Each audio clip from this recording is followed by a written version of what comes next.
Muito bem. Estamos então iniciando formalmente a nossa prova comentada.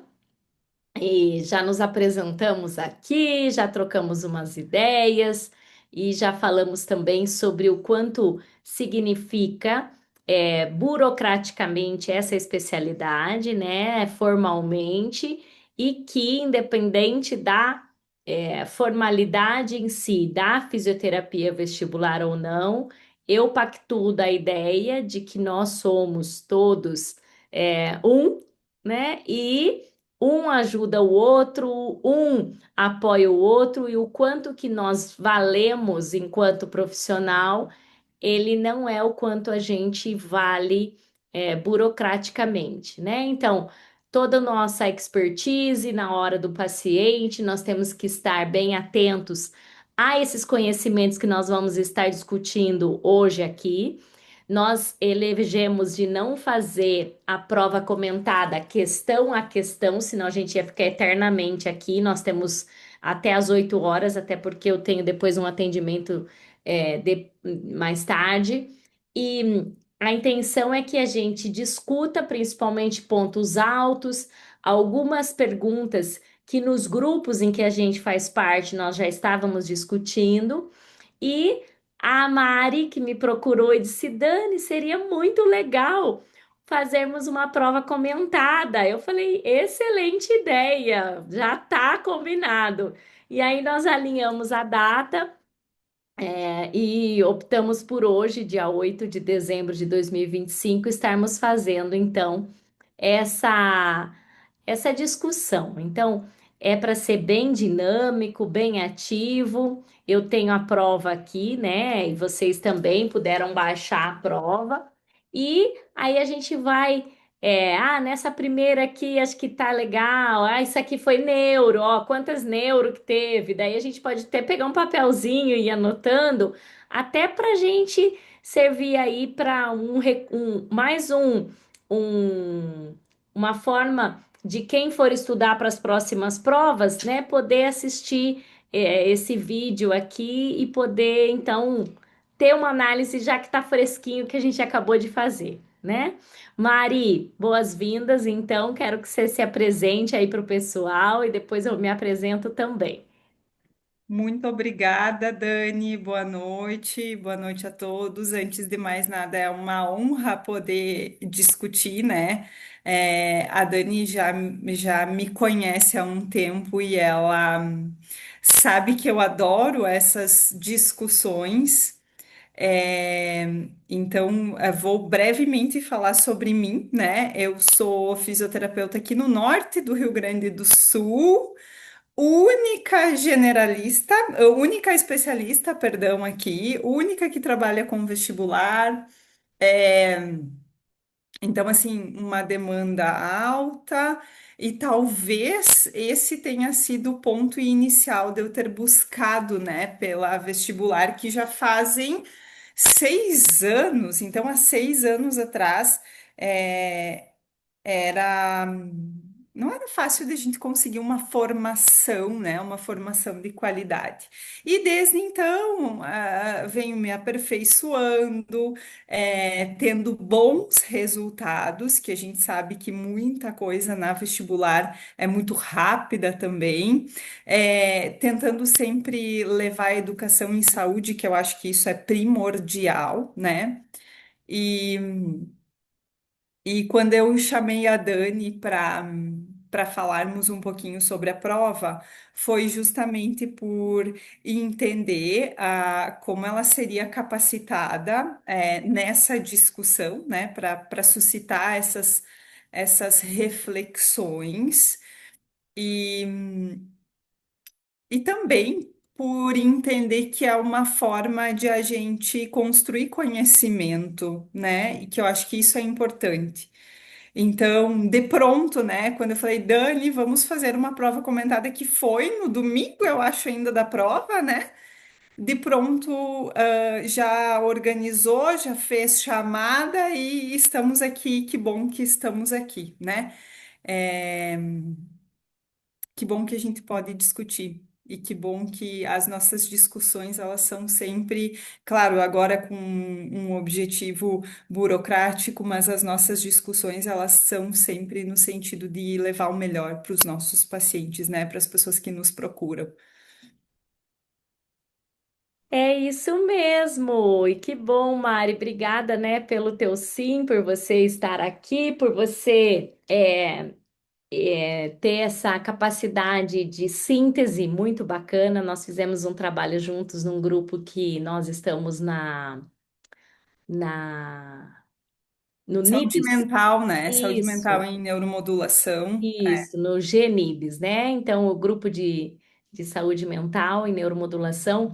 E eu fiquei apaixonada pela forma que a Mari realiza os estudos e consegue ter uma habilidade de juntar, ainda mais que a Mari é mais jovem, bem mais jovem do que eu, isso já vem, mas eu acho que no hardware dos mais novos já vem essa capacidade de síntese, essa capacidade, eu sou muito subjetiva e tal. Então, eu pensei, eu acho que vai dar uma dupla boa aqui, porque ela foca e ela vai, e aí a gente fez um trabalho, eu e ela, um educador físico, né?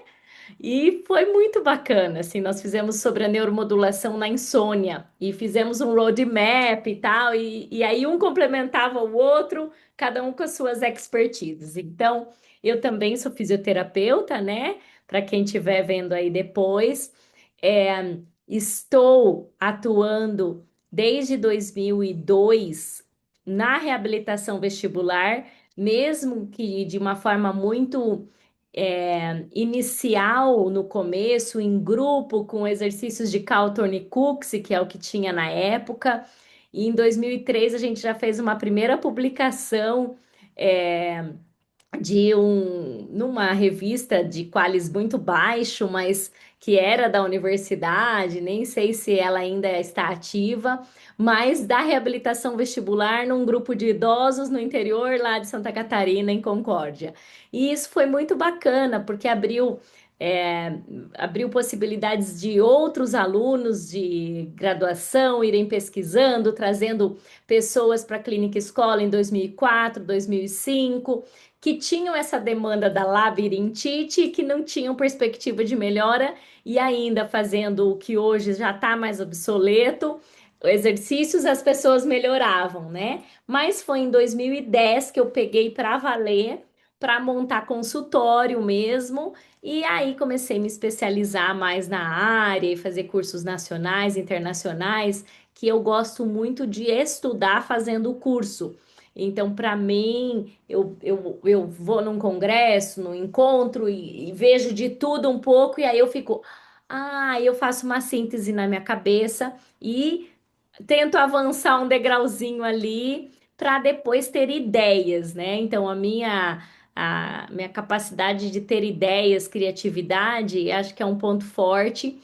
E isso me faz com que eu comece uma ideia e que já vá pensando em outra, em outra e outra, e às vezes isso me prejudica, às vezes até numa prova objetiva, como a gente teve, de não focar num ponto, numa decoreba, em alguns pontos assim. Eu acho que essa é uma boa dica, já que nós estamos iniciando com essa introdução, uma boa dica para quem vai fazer a prova de especialidade é pegar o manual, é ler de novo e né, com o uso do chat GPT, por exemplo, fazer perguntas, respostas que vá ali a uma definição de determinado termo, o que que é que ano que foi mais importante na descoberta de tal técnica.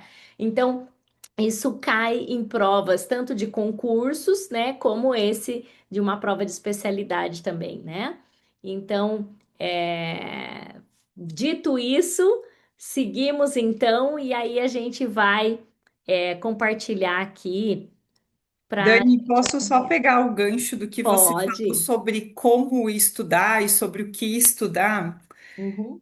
O que que eu vi nessa prova, assim, me pareceu uma prova. com um grau de complexidade bastante interessante, né? De médio para cima, não é verdade? E aí, fazendo assim, eu parei, né, para elencar assim, pontos que essa prova cobrou. E é muito interessante porque a gente foi de um extremo ao outro, desde o escopo de atuação da fisioterapia vestibular, passando por neurofisiologia, neurociências, né? A gente tinha uma questão de neurociência pura, a questão das aferências e eferências, passando por prontuário, por sigilo, por guarda de documentos, por divulgação da imagem do profissional, por competência técnica, encaminhamento, por responsabilidade jurídica, por ética em pesquisa. Eu acho que esse foi um ponto bem interessante, porque eu não comentei, mas eu também sou professora universitária aqui, e eu realmente não esperava que isso fosse cobrado, essa parte de ética em pesquisa fosse cobrado numa prova. Então, o que eu vejo é uma prova muito completa, né? Que sim, que reúne todos esses nossos conhecimentos que nós fomos estruturando ao longo das nossas formações, né? E, claro, com base naquela referência, naquelas referências, como você disse, né? Olha o manual, veja o que está sendo cobrado, mas que é uma construção, né? Foi uma construção. Então, me parece uma prova muito bem elaborada por abranger todos esses pontos. Que são necessários na atuação profissional clínica, né? E que muitas vezes ficam a desejar, né? Então, a própria vinculação com a classificação internacional de funcionalidade estava amarrada toda a prova baseada nisso. E isso é muito bacana, porque não foi só uma ou duas perguntas disso e aí as outras perguntas desconexas dessa classificação. Não, inclusive do referencial brasileiro, né? Referencial de procedimentos brasileiro fisioterapêutico, referencial brasileiro de procedimentos fisioterapêuticos, né? Uhum, isso. E achei muito interessante mesmo essa tua colocação da ética, né? E incluindo teleatendimento, que eu errei. Meu Deus, eu também errei. Sabe por quê? Talvez, gente, eu vou confessar para vocês, a telereabilitação não faz parte da minha prática aqui. Então, eu vou confessar que assim, o meu conhecimento ele é mínimo e eu não me ative a isso. Então, Uhum. talvez tenha E sido era, isso. era em relação ao termo em si que se é utilizado, que está no conhecimento teórico, né? De base para o atendimento, mas que às vezes ele está implícito nesse conhecimento do nosso dia a dia, mas que para fazer uma prova, repito, vale a pena ler o referencial teórico de novo e anotar os pontos ali, né, Mari? Perfeitamente. Ai, gente, eu não tô conseguindo compartilhar aqui. Eu tô num Note novo e ele tá dizendo que eu tinha que ter mudado. Deixa eu tentar de novo. Ah, agora vai dar. Que eu tinha que ter mudado e aí mudei e deu certo. Compartilhar. Aqui. Tá ok para vocês? Estão vendo bem? Sim, Dani, tudo certo. Tá, então aqui a gente já inicia sobre o COFITO, né? Então, essa resolução que nós estávamos falando nos bastidores aqui pré-reunião, sobre o uso, então, né, do termo de reabilitação vestibular e a indicação para a, a prática, né? O tratamento de avaliação e tratamento. E a essa me parece que estava clara, né? Não sei, Mari. Sim, perfeitamente, né? Uhum, Se a gente for analisar todas as alternativas, né, me parece que não haveria dúvida, assim, né, em função dessa resolução delimitar o âmbito de atuação do fisioterapeuta em reabilitação vestibular. Então, uhum. Isso aí. E era a D. Eu não tô com o gabarito aqui do lado. Você tá aí, Mari? também não tô, mas eu posso Vamos abrir aqui. resgatar. Isso, resgata aí, que daí a gente vai Resgato fazendo isso, esse traçando jogo esse aí. paralelo. Isso. Então. Depois a gente vai ter um caso, né, sobre um quadro de hemiplegia com dificuldade de comunicação, e aí fala-se da importância de fazer de uma fisioterapeuta que vai fazer 3 vezes na semana, e sobre a resolução em si do prontuário, de como que a gente deve agir em relação ao prontuário também que uma filha solicita para visualizar. E aí a questão era que esse prontuário deve ficar, né, no domicílio do paciente para que conceder o prontuário à filha, ó, manter o prontuário no domicílio do paciente e permitir o acesso orientando o dever de sigilo, né? Então, a gente ter esse hábito de ter uma evolução fisioterapêutica, qualquer que seja. Depois a gente vai ter a 3 falando do COFITO, né? Sobre um atendimento. Acho que não teve muito problema nessa 3 também, né, Mari? Vai me ajudando a lembrar aqui para a gente não ler uma a uma. Eu acho que essa especialmente falava sobre a conduta inicial diante de uma vertigem posicional, né? Então, a importância da avaliação funcional, né? Os testes clínicos, a própria avaliação funcional, a avaliação postural, a de marcha e escalas padronizadas, né? Dentro desse rol desse arsenal que nós temos para avaliação. Uhum. E é muito A, importante para saber responder com segurança que o fisioterapeuta tenha em mãos o guideline de VPPB atualizado, inclusive, né? A gente já trabalhou em vários cursos, eu trabalho esse guideline, Paulo e eu. E é algo que eu já trabalhei na tradução assim que ele foi regulamentado, né? Não tinha tanta disponibilidade assim de só clicar no botão ali do Google e ele traduzir. Então eu me lembro de ter traduzido página a página quando ele saiu e gravei no Word para poder imprimir, ter acesso a ele, ler todo ele mostrando todas as meta-análises, os estudos, os ensaios clínicos que tinham sido utilizados, inclusive uma, uma mudança que eu tive foi olhar a manobra de Semon mesmo como uma opção para uma VPPB de canalolitíase, porque eu tinha aquele conhecimento de que o Epley era para canalitíase e Semon só para cúpulo, e comecei a usar muito mais, inclusive em atendimentos de telereabilitação, SEMON, né, ensinando ali o familiar.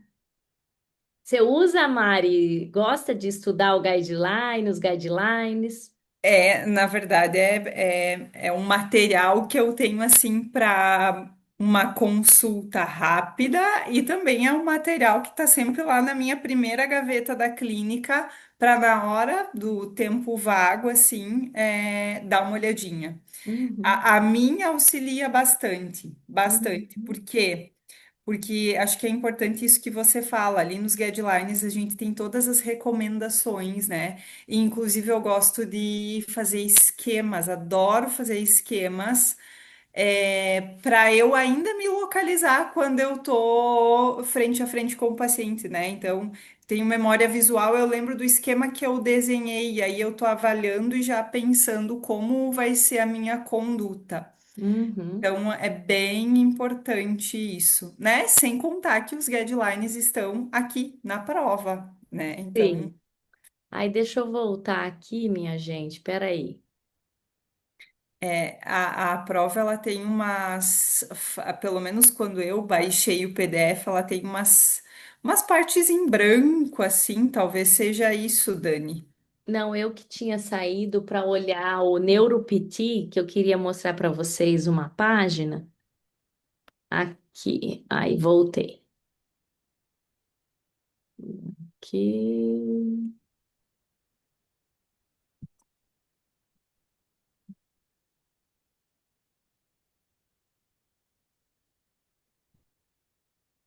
Compartilhar. Peraí, gente. Eu vou ter que parar o compartilhamento e começar de novo. Aqui. Pronto. Aí. Então, tá bom. Depois a resolução do COFITO sobre atuação aqui do fisioterapeuta na pesquisa e na docência. Ah, essa eu acertei. Tô brincando, acertei várias, mas essa também, né? Essa É. é bem interessante, né? Porque traz a questão do TCLE, né? Do termo de consentimento livre e esclarecido, e que é o termo que dá toda a segurança ao participante da pesquisa, né? Então, acredito que também não tenhamos grandes problemas aqui. Uhum, é. Vamos seguindo as seis. Então, sobre os termos, aqui muito da neurociência aplicada, né? À prática funcional. É, Uhum, eu também amo neuro, então era uma prova. Inclusive, assim, às vezes a gente não se atém antes, né, de fazer a prova, mas é um título de especialista neurofuncional, dois pontos, vestibular. Então, era de se esperar essa abordagem bem da neuro, né? Então, uhum, aí também eu acho que não teve muito problema, que era a configuração. A única coisa que eu achei difícil nessas de duas colunas é que eu sou muito esquemática, então eu gosto de ter uma caneta e um papel. E como a regra da prova era não ter nada nas mãos e nós não podíamos baixar e ficar aqui olhando um papel e escrevendo. Então a gente tinha que pensar assim: aferente, daí o aferente vai estar ali no um, dois. Tá, qualifica um elemento que chega, tá, vai estar ali do lado 3, aí ficava assim. Então, ele tem que estar na terceira coluna lá embaixo, né? Então, o um tem que estar, pode ser a B, pode ser a D, pode ser a E. Daí, então, tinha que ficar fazendo isso e depois quantificar isso só mentalmente e visualizar essa ordem, né? eu Então, acho que esse foi a grande dificuldade de todos, né? Até porque eram 5 expressões. E diga-se de passagem, né? São expressões com uma certa precisão terminológica. E aí nós caímos novamente nesse ponto, né? Que é neurociência, né? uhum, uhum. Na sétima, na sétima, então, os geradores de padrões centrais. Explica para nós, Mari, esses geradores de padrões centrais aí. Vamos Eu lá. me. Vamos lá. Os geradores de padrão central. Eles são circuitos medulares que organizam ritmos locomotores básicos. Então, o passo, o trote, eles geram padrões rítmicos e alternados de ativação muscular. Então, e são medulares, mesmo na ausência de comandos descendentes contínuos ou então de aferências periféricas completas, eles funcionam, digamos assim. E aí eu me remeto àqueles estudos clássicos de Sherrington, né? Que demonstraram que é justamente possível produzir esses movimentos locomotores organizados apenas com uma certa estimulação tônica, reforçando que esses geradores de padrões centrais, eles são ou eles constituem uma arquitetura autossuficiente para gerar essa ritmicidade. Sem precisar ir para o córtex. Isso, só Uhum. que de toda forma, eles operam dentro Tia. de uma hierarquia integrativa, né? Onde Uhum. nós temos aferências sensoriais que modulam a expressão do padrão, ou seja, informações proprioceptivas e cutâneas que vão trabalhar no sentido da amplitude das passadas, da estabilidade postural.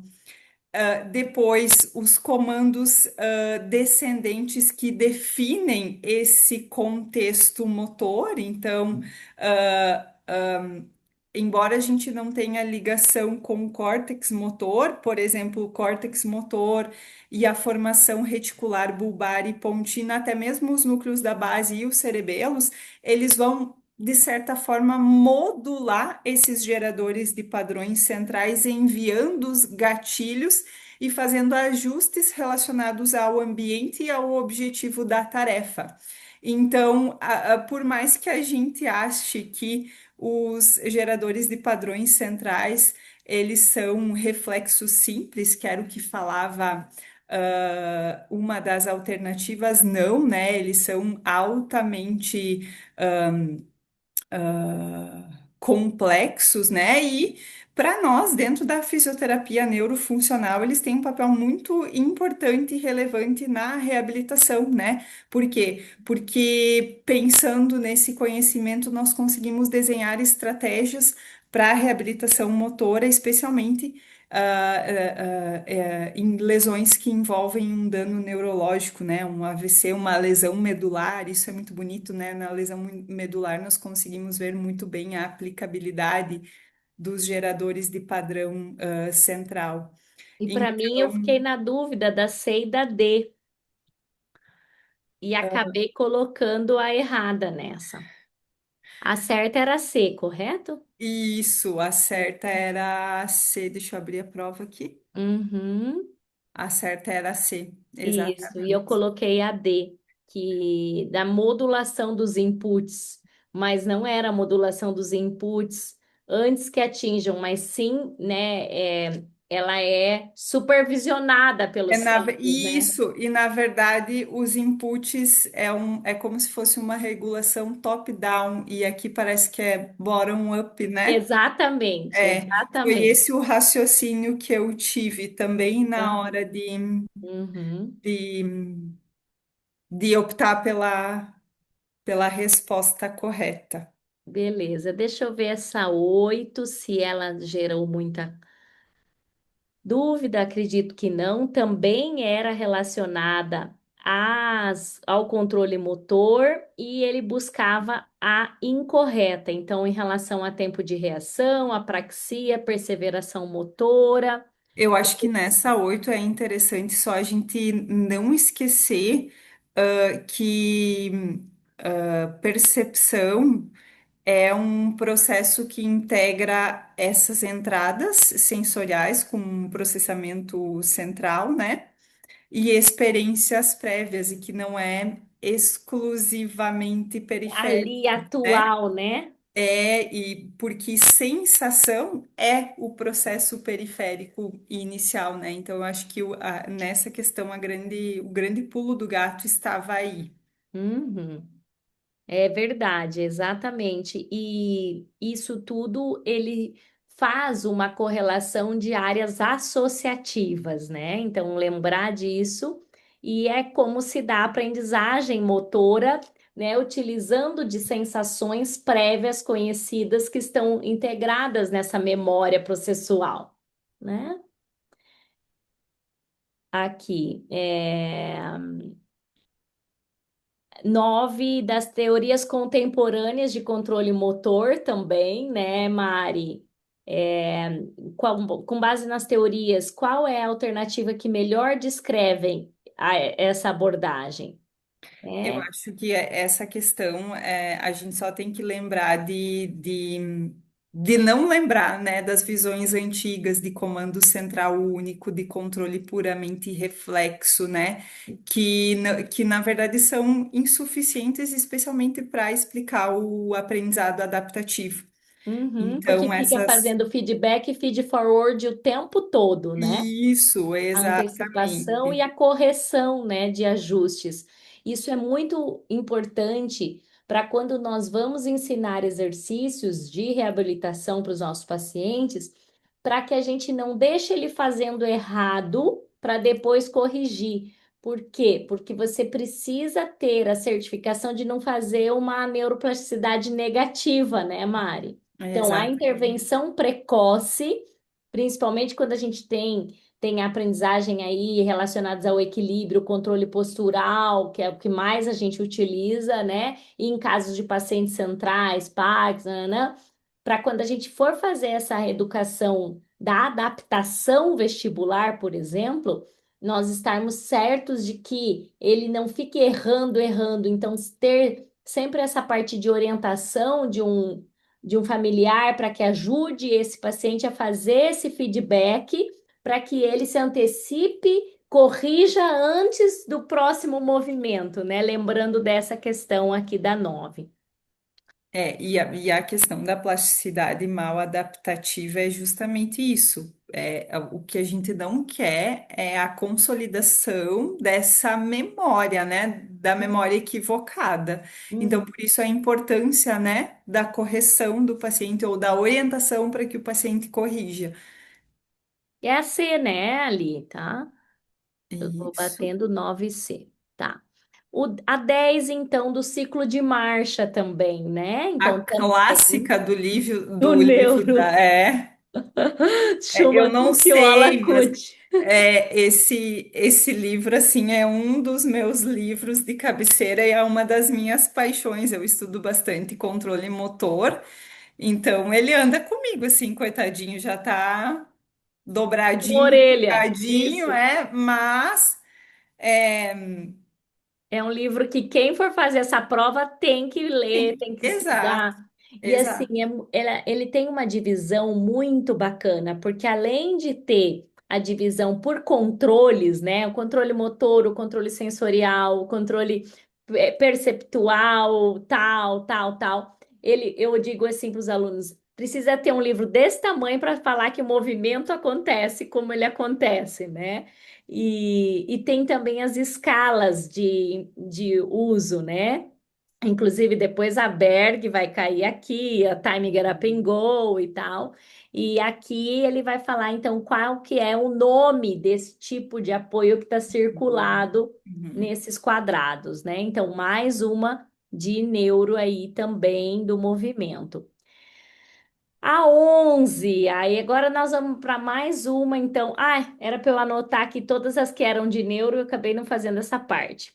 Vai comentando aí da 11 que eu vou olhando aqui para trás, Mari. Ô, Dani, nessa 11 eu dei uma patinadinha, mas vamos Ó, lá, todos né? nós demos. Se a gente pensar nas três leis de Ewald, Uhum.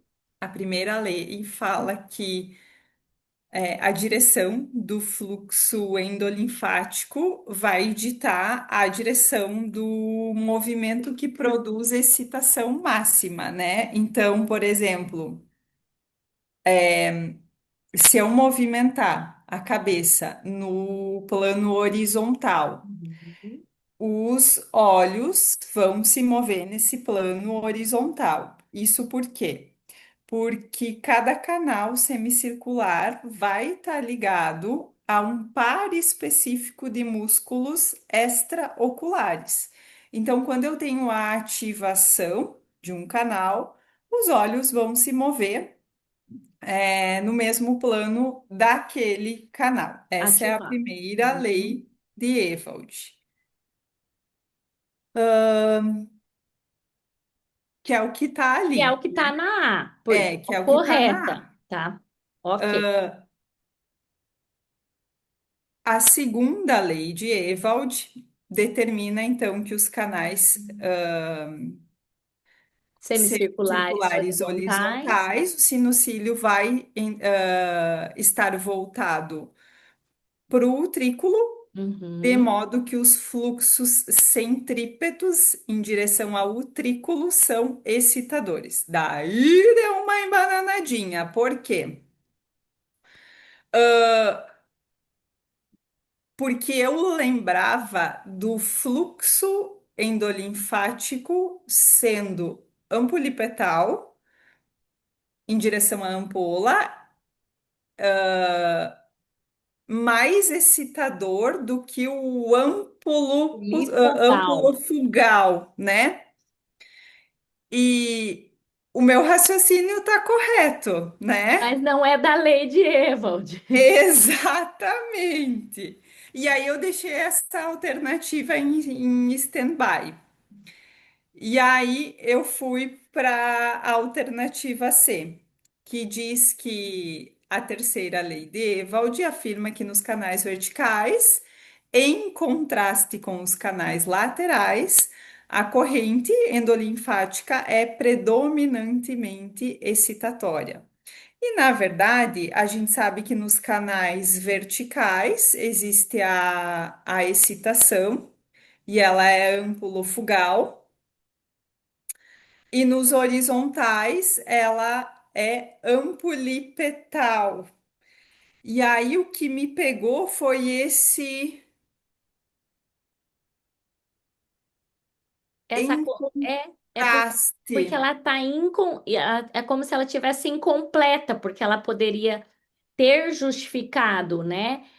Vamos dizer, ó, a terceira lei de Evode afirma que nos canais verticais, em contraste com os canais laterais, Uhum. ela é predominantemente excitatória quando Isso, ocorre né? tais movimentos, né? Isso. Então me parece faltando alguma coisa, né? Uhum. Por isso que E muitos colocamos essa C. Uhum. uhum. Uhum. E Eu aí a ainda. segunda lei é a letra D, a segunda lei fala justamente o que eu falei antes, né? Uhum. E a letra E nos diz que nos canais semicirculares verticais, o sinocílio está orientado de forma oposta dos canais horizontais, de modo que o fluxo endolinfático ampulípeto é excitador, Excitador. segundo a terceira lei, que é justamente isso, né? O Uhum. fluxo endolinfático sendo o que mais excita. E o ampulípeto não é inibidor, que daí, essa daí, o que que aconteceu? Eu entrei com um recurso em relação a essa, depois de uma discussão ali no nosso grupo do evento, que a gente tem um grupo com físios, fonos, médicos, e aí a gente levou essa pergunta para lá. E uma Uhum. das questões que nós comentamos foi geralmente, por quê?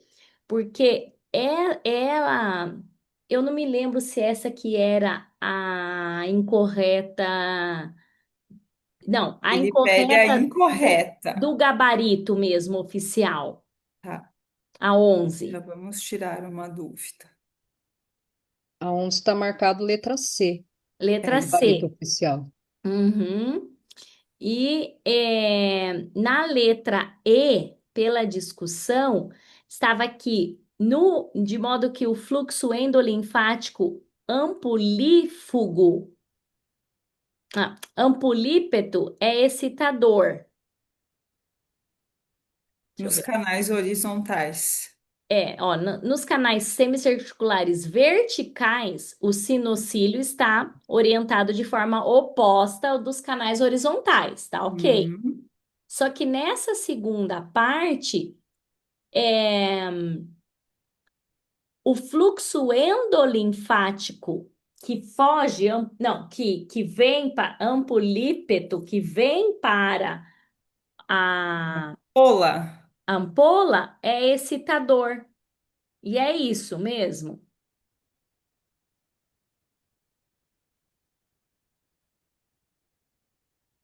Porque a gente entendeu que é inibidor.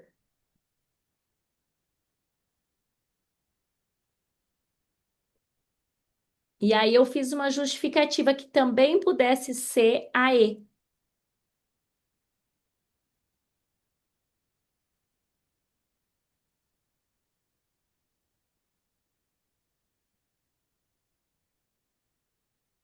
Depois a gente vai. Eu acho, Dani, que sim, que caberia recurso agora analisando friamente. Eu coloquei a C e Uhum. acertei e depois Não, não e fiz. Não, detalhe, essa questão me tomou muito não, tempo. e eu errei pior ainda, que eu nem coloquei a E. Eu coloquei a por causa do movimento cefálico. Só que é Hum, porque ele pode fazer esse movimento cefálico de ajuste, sim, né? Até porque pode estimular o RVE.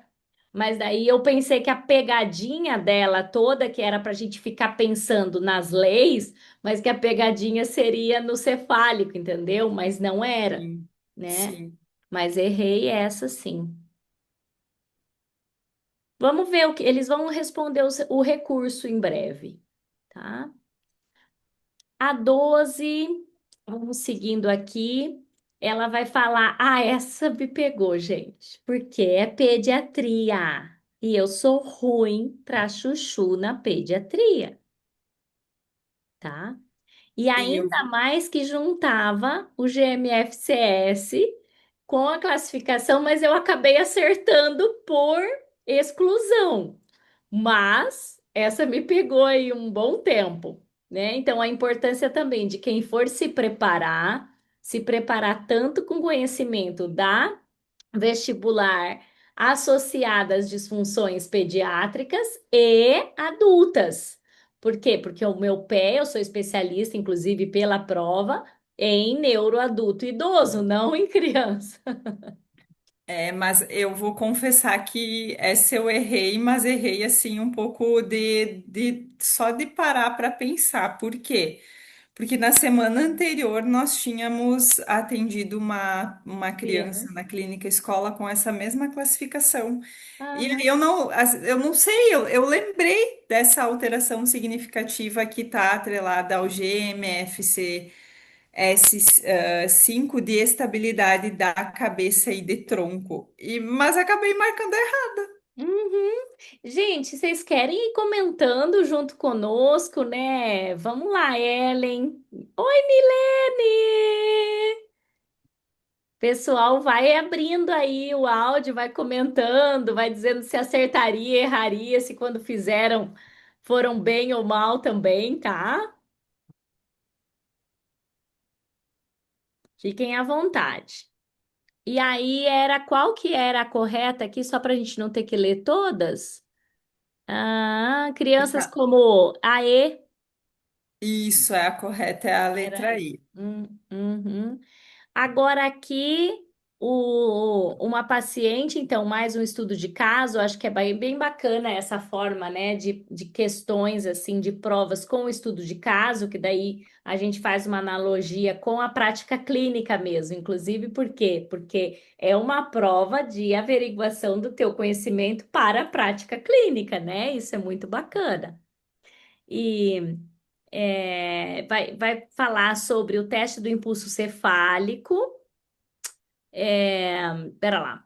Então, eu acho que essa não teve muita discussão, né, Mari? Eu acho que não. O que a gente não podia esquecer é que o HIT, com a sacada corretiva depois da rotação para a direita, vai De indicar esse déficit no reflexo vestibulo vestibulocular do ocular. lado direito. Então, temos uma hipofunção à direita. É. E a sacada, ela ocorre para recuperar esse alvo quando o VOR não mantém, né? Então, Uhum. Ah, daí era C aqui, tranquilo, né? isso. Então, o HIT também, lembrando que o HIT está dentro do RINTS, né? Então, ele é muito importante tanto na fase aguda quanto na fase crônica. E é algo que todo fisioterapeuta tem que saber fazer, mesmo que ele não seja especialista, né? Ou não queira a especialidade em fisiovestibular. Então, é algo que todo curso, mesmo que eu vá dar um curso, uma palestra numa faculdade, eu sempre levo o Head Impulse Test, né? Até para ele poder fazer um encaminhamento para um fisioterapeuta que vai atuar nessa área. E nós, né, fazendo essa prova, a gente precisa estar por dentro mesmo. Ok, aqui também mais uma vestibular, né? Então, falando sobre o uso, inclusive, do teste, do CAT-SIB teste, né? Então, inclusive, sob uma espuma, né? E o quanto que isso é importante na hora de tirar a estabilidade, por exemplo, proprioceptiva, e tirar também os olhos, acho que é tranquila também. Isso é muito Uhum. importante que todo mundo faça na prática clínica, estude a aplicabilidade, né, para até ver quando há uma perturbação vestibular, quando esse paciente, então, ele muda de muito o comportamento dele, então, tirando a estabilidade da pisada e dos olhos, né? Perfeitamente. A 15 mais uma de neurociências, né? Falando sobre Aham. as funções do cerebelo, né? Então, é claro, de repente,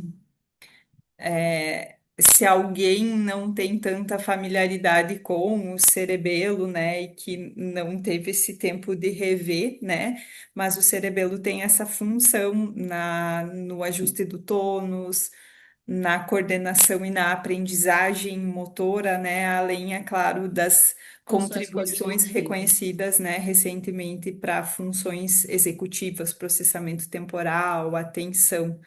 Então, essa questão também bastante adequada, né? E com o Pertinente, né? gabarito sendo letra B. Uhum. Tá bem, já quando eu dava aula, quando eu comecei a dar aula em 2002, ainda não era reconhecidas as funções cognitivas, né? E depois a gente suspeitava que ele participasse muito. Isso justifica muito quando o nosso cerebelo ele está muito preocupado em fazer o ajuste do nosso controle postural e o nosso paciente fala assim: eu estou muito esquecida. Eu não consigo mais lembrar de coisa do dia a dia. Já investiguei até se eu tô com demência, minha filha me levou. Isso é uma fala muito comum dos nossos pacientes, é porque o cerebelo está tão preocupado em ajustar o controle postural do indivíduo que falta essa habilidade dele mais executiva da conversa com o córtex pré-frontal, de elaboração mesmo cognitiva, porque ele está se importando de fato com o básico, que é se manter contra a gravidade sem cair, né? E aí você percebe que o paciente começa a fazer a reabilitação vestibular, e eu tenho vários pacientes que falam assim: nossa, a minha cabeça, os meus pensamentos voltaram para o lugar, agora eu não estou mais esquecida, né? Então, não é nada do hipocampo em si, mas sim essa participação ativa numa elaboração que dependa mais de um cerebelo livre para executar as funções cognitivas que a ele competem também, né? Acho que isso é fantástico e que eu tinha muita dúvida em relação a isso no meu início de é, profissional. Ah, e a prática baseada em evidência na 16, né? Então, toda essa classificação em si, né? Considerando os sistemas do das recomendações de avaliação, né, desenvolvimento, a aplicabilidade em si, os procedimentos e alta, né, evolução dos. Essa questão tinha que ter uma ideiazinha, assim, né, do que a terminologia grade modela, que é essa confiança nas estimativas de efeito, né? E aí a questão dizia que essa baixa certeza dá indícios de que as evidências provavelmente poderão se alterar em função da estimativa do efeito. Então, talvez não tenha sido tão familiar para muitos, né? É verdade, precisa estar engajado aí na pesquisa, mas eu acho que até as respostas elas não estavam tão difíceis, porque dava para fazer uma correlação com o conteúdo de cada uma delas e ir por exclusão também, que foi assim que eu fiz, né? Depois Perfeitamente. daí, até que eu lembrasse, e aí eu foquei na prática baseada em evidência, não no termo em inglês em si. Uhum. Depois a 17 da Classificação Internacional de Funcionalidade, de novo, né, vindo com tudo nessa questão, né, sobre o que preconiza a APTA, né, é um site que eu me referencio demais, sempre eu levo para os cursos, e existe um setor, né, do APTA, que é o NeuroPT, que é específico para as questões neurofuncionais, e aí dentro desse, um setor de distúrbios vestibulares. E ali a gente tem vários critérios de orientação, inclusive pro profissional e para o paciente, com uma linguagem mais acessível para o paciente entender também, né? E eu acho que essa questão também foi uma questão que exigia saber, né, um pouquinho sobre esses pontos que você levantou, mas que se fosse por exclusão, né, se fizesse um raciocínio geral e fosse por exclusão, também conseguiria respondê-la, especialmente considerando as core tarefas ali, né? Uhum, E que na isso mesmo. verdade é base na neurofuncional. Uhum. A Essa era 18. para colocar a correta ou a incorreta? Qual que foi a letra? Essa era para colocar, vamos ver. A correta, né? Letra A B. correta é a A. letra B. Assinale a alternativa correta, daí é da EPTA mesmo. Uhum. E a 18 também vem com essa pegada de pesquisa, né? De saber interpretar aqueles instrumentos que nos ajudam, né? Na nossa avaliação, então, uma avaliação de instrumentos que exige análise da validade, da confiabilidade, da responsividade e da, da interpretação e de uma maneira geral também, né? Se é justamente essa aí a correta, a letra A, né? Se fosse por meio que por exclusão já conseguiria, né? Mas só para a gente entender que existe uma diretriz específica para avaliar a qualidade metodológica de instrumentos de medida, que é essa, essa COSME, e também para avaliar a qualidade da evidência, que é a GRADE. Então, para a gente que está nessa área de pesquisa, talvez fosse mais fácil, mas não Não para quem está só na clínica, né? mas Não talvez lembro por se eu exclusão, acertei essa. Dani, acho que talvez conseguiria Ah, responder porque tinha coisas erradas ali nas próximas, isso nas né? demais, então Uhum. Uhum. iria. E aí a 19 vem a telesaúde, né? Que é seu resbalei. Sim, essa daqui que era a correta dos termos, né? Telesaúde, Justamente. teleatendimento, né? Mas eu fiquei em dúvida, bem em dúvida nessa, viu, Mari? Porque é, M Saúde mesmo era algo que eu não conhecia. E eu vou te dizer que eu excluí essa por M M saúde. Saúde, eu pensei, ela tá fazendo uma pegadinha aqui, né? Mas deixa eu ver se É, eu acertei ou se eu e errei nessa. essa questão, a correta É a C. é a C, né? Eu acho que eu coloquei a B. Eu Eu coloquei também, a eu B. coloquei a B. Eu Eu botei coloquei a B. que telemedicina abrangeria todas as Uhum. ofertas remotas. E Eu errei. Essa eu acertei. depois eu até fui no Dex e bem, não consegui chegar a uma conclusão. Eu fui no Dex, que são os descritores em saúde, pessoal, e eu confesso que eu tive dúvidas. Eu tive Aham. dúvidas, o Dex me deixou com dúvidas em função Porque das. talvez fosse a A. É, Uhum, talvez porque fosse a. talvez não seja um. Não. qual o melhor descritor? Porque você pode colocar saúde, telemedicina, né? Não tem um melhor. Uhum. Isso. E Ellen, você tinha tirado o microfone aí do mudo? Comenta aí com a gente. Então, essa eu acertei. Eu não Ah, sei se bom. tinha alguma coisa meio naquele material que você mandou, porque eu não tinha um monte de coisa naquele material desses atendimentos online, porque eu não faço atendimento online, que eu não sabia que existe uma norma assim gigante para você poder atender por teleatendimento. Aí eu comecei a prestar atenção em tudo aquilo ali. Daí quando eu vi tele, eu falei, deve ser esse. E aí eu Boa. joguei nesse e realmente acertei. Não sei se chegou a acessar, Mari. Eu fiz um resumão junto com o chat GPT. Eu acessei. Super Hum. legal, mas eu não lembro de ter visto. É bom, eu olhei tão rápido que eu não lembro de ter visto. Eu fui muito focada nas Eu especificidades também, da eu fui focada na vestibular. vestibular, gente. Levei É, um susto.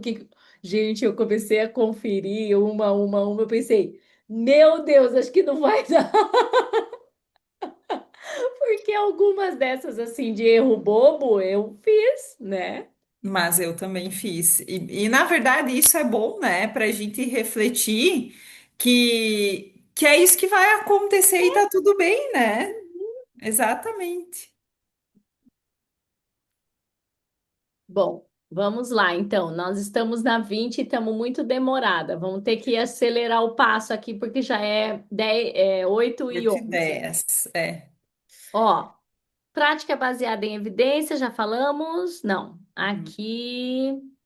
Ah, e essa, gente, essa era de fato a C, que tinha os dados, então, desse autor, né, desse Hillier e McDonnell, né, como uma correlação. Inclusive, aí o que que aconteceu? Eu fiquei um tempão nessa, porque como se tratava de hipofunção vestibular, e ali nessa questão dizia da VPPB, Uhum. né? Mas ao ver os dados da hipofunção vestibular com a VPPB, aí essa era a questão correta, né? Conclui-se que a VPPB se mostrou superior em relação à cura, era óbvio, né? Uhum. Era óbvio, mas eu errei. Eu também. Eu também. Daí eu Ah, falar, aí tudo depois bem. eu falei, gente, eu levei lá para o grupo. Gente, era sobre VPPB e esse autor, como que eu é, iria lembrar desse 019, né? Mas é que isso não estava em pauta. O que estava em pauta era a frase até o ponto Justamente. os dois pontos, Justamente. né? E eu coloquei nessa última. Eu coloquei, ó, de forma resumida que existem evidências suficientes, mas ele não concluía isso. Ele dizia que não existem evidências suficientes. Eu também marquei essa. Uhum, Mas vou dizer, fiquei um tempão nessa questão. uhum, A 21 é PED, uhum, é uhum. calcanhar de Aquiles, né?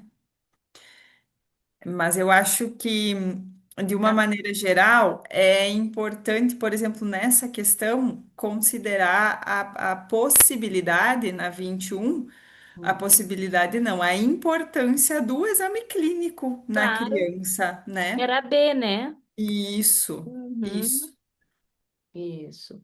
Depois na 22, Da é, mesma da forma. mesma forma, PED também. Uhum. E aí. A intenção de reduzir a sensibilidade, não, de alterações da percepção, aumento da sensibilidade, melhora do equilíbrio. Acho que era essa, né? Vamos ver, após uma. Era C. Era C, Era alterações na C. percepção de movimento, desequilíbrios e dificuldades na manutenção de equilíbrio, que era em relação aos Aos sintomas. sintomas que essa criança Ah, tinha, você né? falou. A fadiga, se eu não me engano, tinha dificuldades escolares que tinha Uhum. ali, É, cansaço nas brincadeiras, né?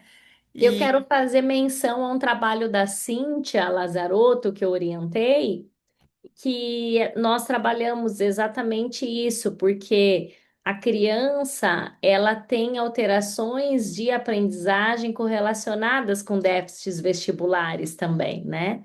Então, ele traz, essa criança, então, ela tem dificuldade para manter o equilíbrio, caminhar, né, e fazer atividades com coordenação motora. Isso pode interferir, inclusive, na perspectiva dela no dia a dia da escola.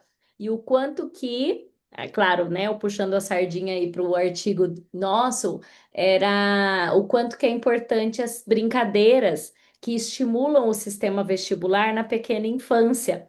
E que nós fizemos essa pesquisa, inclusive, no alto da pandemia. E o quanto que isso também acabou ficando limitado ali, mas, além disso, o quanto que se limita nas nossas crianças que nasceram depois de 2005, mais ou menos, porque o muito uso de cadeirinha, de carrinho, dessas coisas, e que nós, no modo raiz, a gente desenvolvia isso dentro do carro e com os pais jogando. Ai, filha, muito obrigada. Jogando a gente para cima. E isso as nossas crianças têm restrição de desenvolvimento do sistema vestibular e às vezes passam mais mal ainda, né? Tem déficit de justamente, equilíbrio. É algo que a gente precisa trazer mais para os cursos. Eu até pensei em chamar alguém para falar sobre o próximo curso, talvez para 2026, sobre a fisioterapia vestibular pediátrica, né? uhum, A Aline Cabral trabalha muito com isso, né? Ela é fono, né? Mas tem um pessoal aí trabalhando, a Luanda está trabalhando com infantil, a Camila Cavacin, que trabalhava muito com infantil e que não está mais atuante na fisioterapia vestibular, mas enfim. Vai lá, Mari.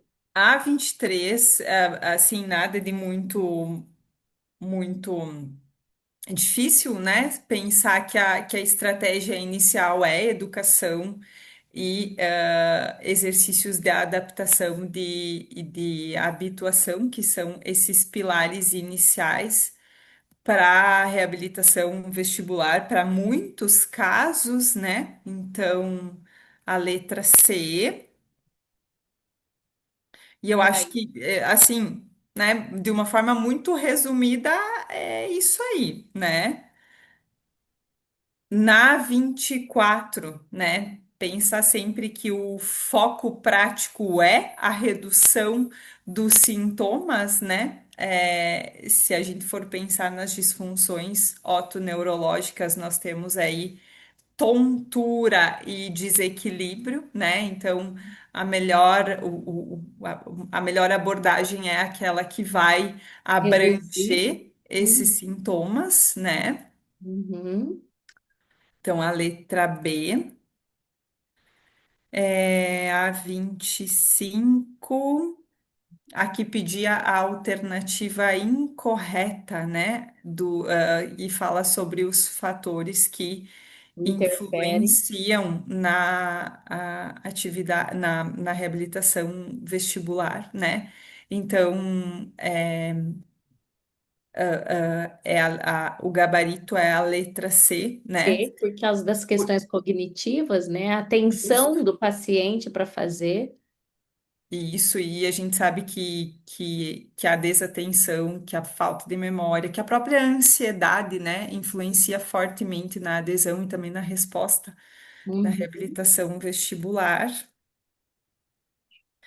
E olha aí mais uma pediatria, a vinte e uhum, seis. uhum.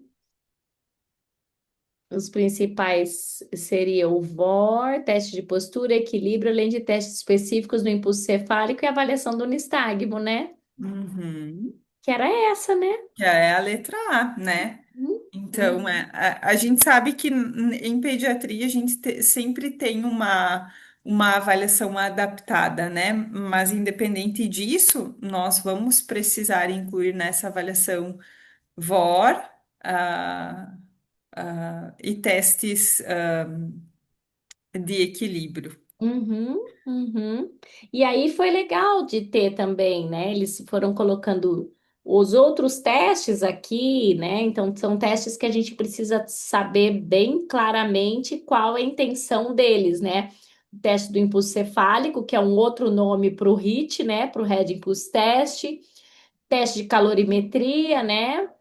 Fukuda, Homberg, Dix-Hallpike, Valsalva, é, marcha com os olhos abertos, também com fechados, e, e aí são outros testes que a gente precisa estar bem habituado aí a fazer. 27.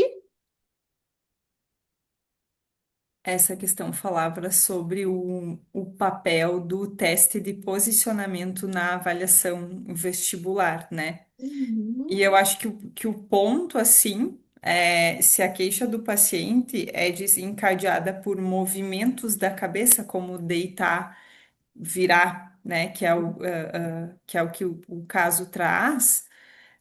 A gente obrigatoriamente precisa pensar num teste de posicionamento, né? E Então, que isso, quando eu comecei, por exemplo, a atender os idosos ou alguma coisa assim, eu ia para os exercícios de adaptação, habituação, né? Aqueles de uma fase muito aguda de uma neurite vestibular, que foram as primeiras pesquisas, assim, que foram mais evidentes e que eu não sabia, que eu acessava.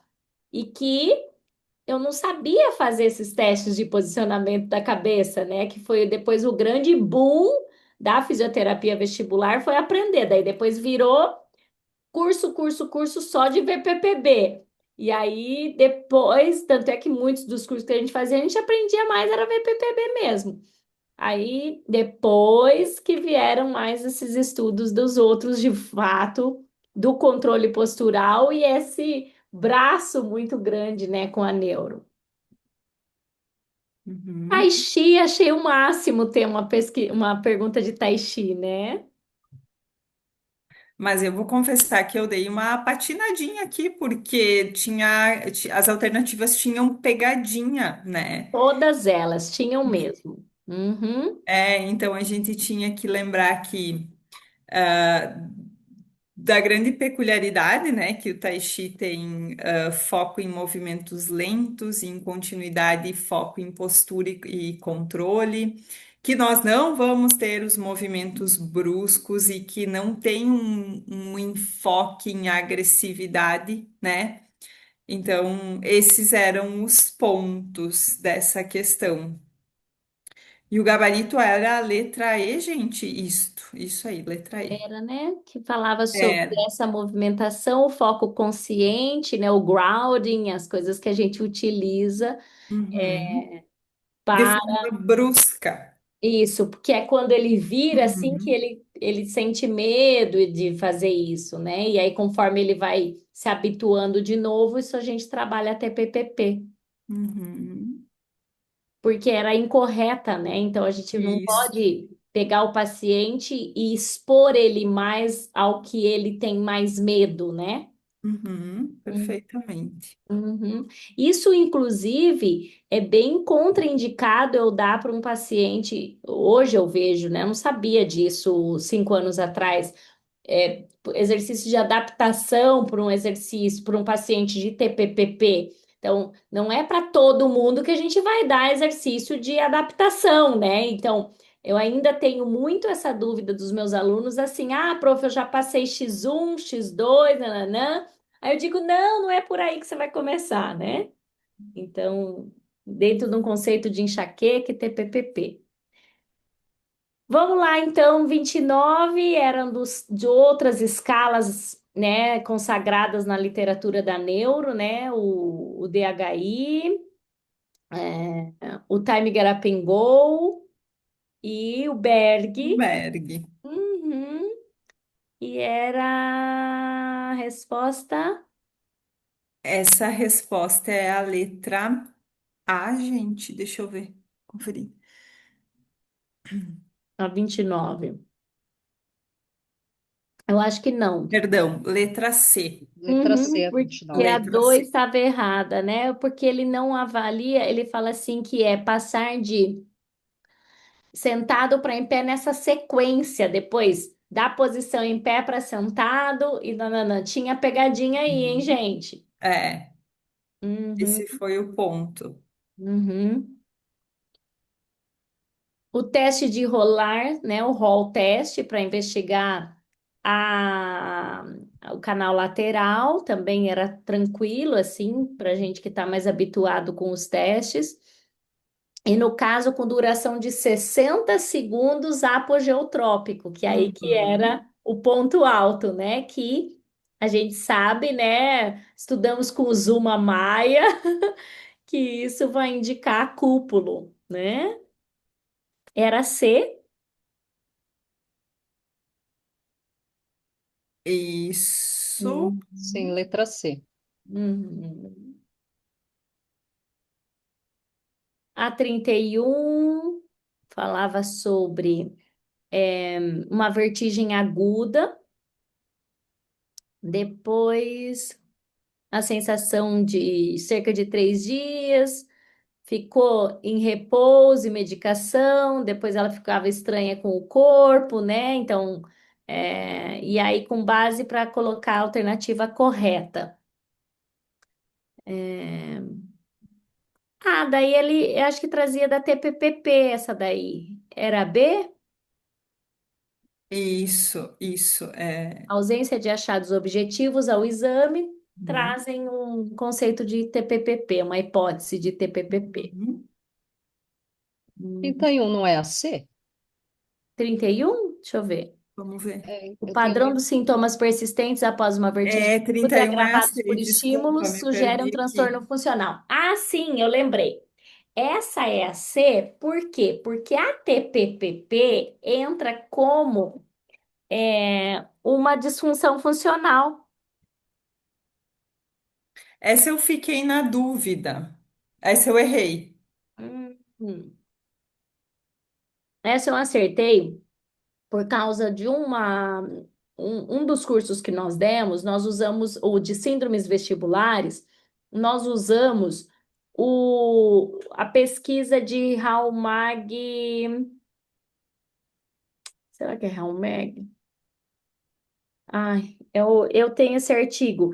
É um que a gente classifica em distúrbios funcionais, daí a partir de então eu comecei a chamar mais de tontura funcional, essa classificação de tontura, e não especificamente a TPPP, que precisa que esse paciente tenha três. Deixa eu ver, ó. Um homem de 42 anos revela sensação de desequilíbrio e tontura subjetiva há cerca de 4 meses. Refere que os sintomas são mais perceptíveis ao ficar em pé, andar em corredor movimentado, essa questão da vertigem visual, né? Uhum. E relata que os sintomas começaram após um episódio de vertigem aguda, diagnosticado com neurite, que é um quadro da TPPP, e a TPPP sendo classificada dentro de um tipo de vertigem funcional, em inglês esse termo, entenderam? Então, funcional e comportamental, ela se enquadra também, inclusive às vezes dentro das vertigens psiquiátricas, tá? Que aí vai entrar tudo nesse rol. Agora a próxima era 32.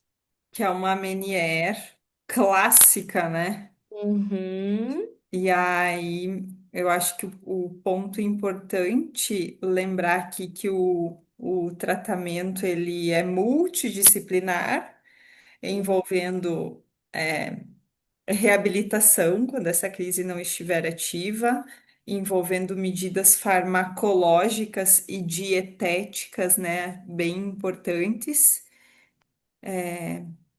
tendo como gabarito a letra C. Isto, C. Porque ele falava que era para estimular mesmo durante a crise, as outras e tal, né? Isso. Eu acho que esse aqui também vem de encontro com uma aversão que a grande maioria de nós começou a ter a todos os medicamentos, mas que, por exemplo, quando o paciente tem uma suspeita de Meniere, inclusive, às vezes, alguns de enxaqueca, a flunarizina vai ser indicada para esse paciente, porque eu já tive paciente que só a flunarizina dava jeito naquela enxaqueca e a pessoa não tinha tontura. Então, dentro de uma sensatez na prescrição do medicamento, a gente não tem que ser aversivo a ele totalmente, né? Ah, daí da deiscência de canal superior.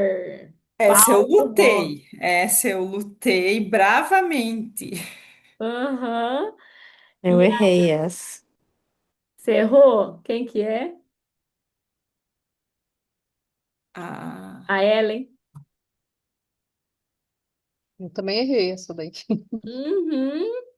E esse daqui era da a hidropsia. Eu fiquei muito na dúvida da hidropsia quando ela caminhasse junto, por causa dessa primeira parte que está correta, né? A formação de uma terceira janela no labirinto, mas depois eu acho que acabei colocando a certa, que era a as letra variações D. de pressão associada à perda Uhum, auditiva, a letra D. isso. Uhum. Porque, inclusive, o teste é o de Valsalva, né?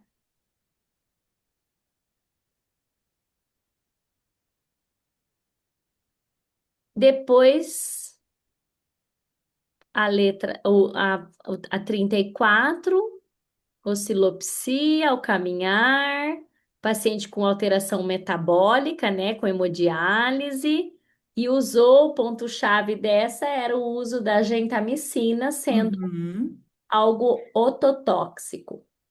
Essa eu achei bem clássica, assim, uma coisa que um caso que a gente, por mais que eu não vejo muito, mas a gente discute bastante Uhum, uhum, essa questão da hipofunção vestibular de origem ototóxica.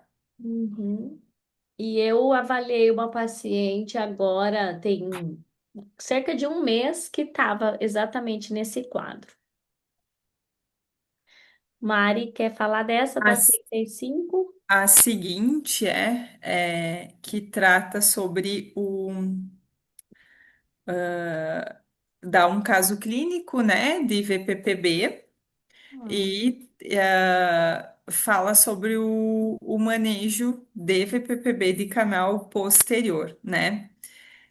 Então, nós temos evidências robustas, né, sustentando a prioridade da manobra de reposicionamento e exercícios vestibulares de adaptação e habituação que contribuem para essa recuperação funcional e para a redução do impacto que esses sintomas vão ter na funcionalidade. Uhum, Então, também considero tranquila de responder, né? uhum. Assim fica pior para vocês enxergarem ou melhor? Acho que fica pior, né? Mudou? Pior. Tá É, bem vou voltar, pequenininho. voltar para o jeito que estava antes. E a 36 é uma questão sobre critério diagnóstico para migrânia vestibular, que eu acho que tá lá naquele material que você compartilhou, né, Dani? Eu acho que sim. Então, Pera lá. se a gente for pensar em critérios diagnósticos, né, a migrânia vestibular, ela requer essa história de migrânia, de episódios vestibulares que sejam compatíveis em duração, né? Variando de minutos até horas, 72 horas, né? Podendo ou não coincidir com o período de cefaleia. Uhum, E é isso, na verdade, que vai diferenciar a migrânia ah, vestibular de outras entidades. Então, eu acho que o ponto-chave para responder essa questão era justamente a história de migrânia com mais, né? a somação de episódios vestibulares variáveis, em tempo, né? Uhum, De minutos até horas. uhum. E dias, né? É isso. Uhum. A 37 era da VPPB, VPBI. Na infância, né? Uhum, uhum, Eu não atendo criança, mas eu leio muito, né? Então, essa questão eu respondi ela pensando que alguma vez eu li, também não sei dizer aonde, que a VPBI é um diagnóstico típico na criança com esses episódios bastante curtos e autolimitados, né? Com uhum, esses sintomas vagos de palidez, de nistagmo. Então, essa eu respondi porque em algum momento eu já tinha lido. uhum, perfeito. Depois a 38 já é a 38 era do protocolo titrate, né? Uhum, Lembrei muito do Paulo, que ele ama falar sobre o titrate, né? Então, e aí tinha algumas considerações sobre essa proposta quanto às síndromes centrais. E depois, para a gente colocar a correta, essa também a gente tinha que ter uma habilidade de eh, visualizar a correlação da sequência, então, que a gente colocaria nessa segunda coluna, né? E, e trazia várias questões. Ah, não, não era essa, é a próxima. Trazia várias questões, então, para ver, essa era de verdadeiro e falso, né? selecionar as corretas. Aham, selecionar as corretas. Também eu acho que trouxe conhecimentos aí que a gente precisa ter e é bem importante que tenha perguntas nesse sentido, né? Aí Uhum. qual era a resposta correta? A resposta é a letra C. Um, A três e quatro. quatro corretas. E só não está correta. Ah, de TCE, porque ela não é uma síndrome vestibular central Uhum. episódica, né? Porque ela é de cunho agudo, né? Então, geralmente associada a um trauma, mas ela não vai se classificar como episódica, né? E não tem lesões em vias auditivas, né? Deixa eu ver, ó. O traumatismo crânioencefálico é considerado uma síndrome vestibular central episódica, não é? Uhum. Aí essa aqui é a próxima que tinha que mentalizar e que responder, né? Então, associando as colunas quanto às intervenções e recursos, ela não era difícil, né? Assim, me parecia lógica, né? Então, para alteração de marcha, velocidade de desvio, o que que a gente tem que fazer? Não vai ser fortalecimento muscular, né? Uhum. Vai ser atividades de equilíbrio. Eu acho que o maior desafio dessa questão era justamente associar a lacuna ali da esquerda com a explicação da direita. Isso era bem difícil. A gente tem que ter a quarta Um forma. exercício para a gente que é da moda antiga, que gosta de riscar, de rabiscar, de desenhar, de marcar. Fazendo em casa, eu tive muita dificuldade com essa. Eu falava assim, gente, mas o que que tá perguntando essa questão? O Uhum, que que é? Uhum. é isso aí. Tinha que ter a quarta forte já aqui. Porque era muito difícil porque ela era simples, mas ela era difícil de executar a resposta na cabeça para selecionar a alternativa correta. A 40 foi um presente da Apple, né? A manobra de Apple é uma das mais utilizadas. Assinale a alternativa correta abaixo, considerando as evidências sobre esta indicação, a indicação dessas intervenções. Super tranquila, né? Lembrar que, enfim, eu acho que dispensa até comentário, né? Uhum. A 41. Nós caímos na interdisciplinariedade, né? Nessa colaboração integrada entre profissionais. Então, acho que essa também foi tranquilo, né? Uhum. Lembrando sempre da colaboração ativa, né? E do planejamento em conjunto, que Então, é essa 41 que é aquela que faltou a alternativa da letra E. Ah, é. Lembra que veio A, B, C, D e não e tinha não veio aí. É, a porque a E. E era isso, a interdisciplinaridade limita-se ao compartilhamento, porque ela era errada, né? Então, na verdade ela está errada, mas tipo, como não tinha todas as alternativas, não daria recurso para anular, Eu mesmo que não a resposta não sei quanto fosse a essa essa. regra, Ellen. Ah, ah. Eu É não. porque eu não entrei com o recurso, não fiz nada. Na verdade, eu errei também essa daí, né? Mas se você olhar, assim, faltaria uma das alternativas, né? Eu Gente, acho que eu não lembro disso na prova. é porque Eu você já lembro quando leu eu e já li. achou É, a a Eu bati resposta. o alternativa. olho na hora de fazer, eu falei, cadê a letra E? Eu fiquei procurando na outra folha, né, no outro lado. Aí eu falei, não tem a Uhum, letra E. Aí Eu depois eu acho que vi essa uma caberia outra. ser anulada.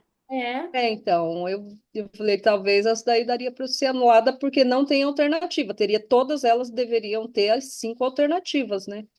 é. uhum, uhum. Poderia caber um recurso técnico, Uhum. não técnico, gráfico, colocar essa É. consideração, né? Uhum.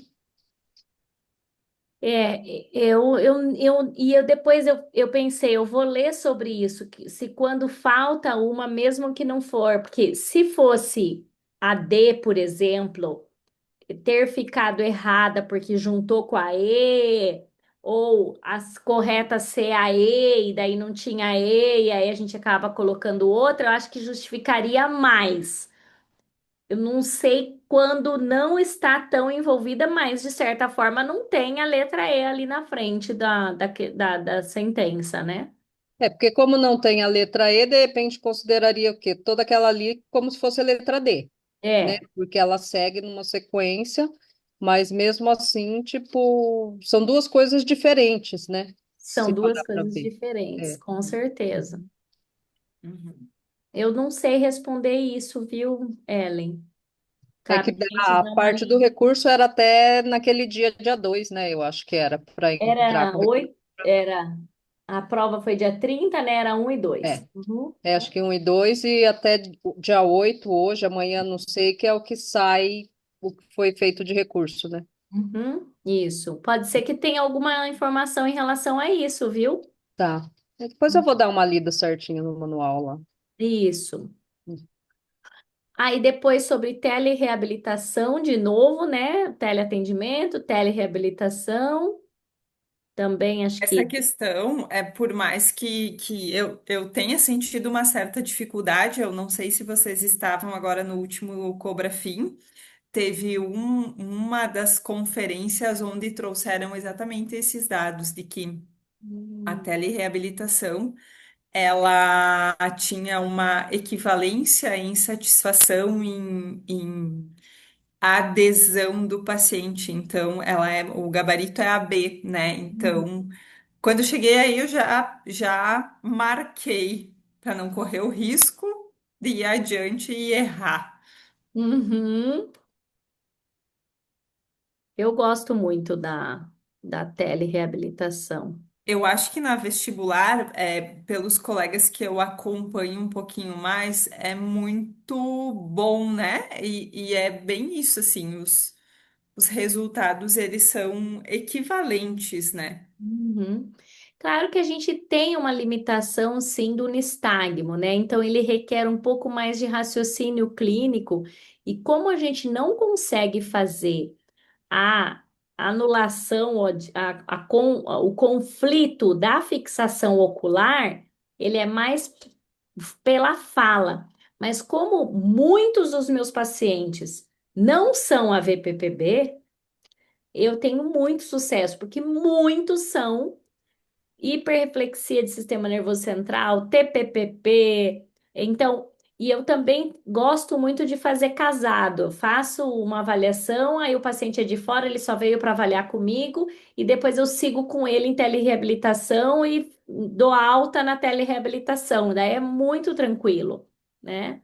Então eu Eu gosto. acho que é bem interessante escutar esse teu relato, Dani, para a gente entender, né, que a gente também pode fazer isso, né, quando a Claro! gente se sente confiante, né, É, para isso. eu acho que foi colocado muito medo e ainda uma, é uma E tem um tabu, né? é um tabu que a gente traz da terapia centrada no terapeuta. Uhum. Então, eu já abandonei isso há muitos anos. O tabu da Então, terapia, não sei. antes da pandemia, eu já tinha muito desejo de fazer teleatendimento e, de certa forma, fazia com alunos, e aí eu pedia para os alunos atenderem o paciente e me fazerem uma ligação junto.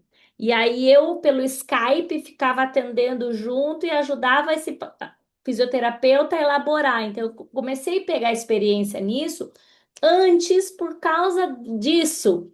E quando veio daí a normativa autorizando, para mim, eu fui ao céu, sabe? Então, eu confio muito que o familiar ele vai ser o meu representante e eu ter uma didática para explicar para ele como se posicionar perto do paciente, para ele dar segurança para o paciente, que é o familiar dele, que eu tô dando para ele. Então, precisa de uma técnica? Precisa. Eu gosto de mandar os videozinhos antes. Eu já fiz vários videozinhos de como fazer esses pacientes com a Cíntia, inclusive sendo a minha modelo.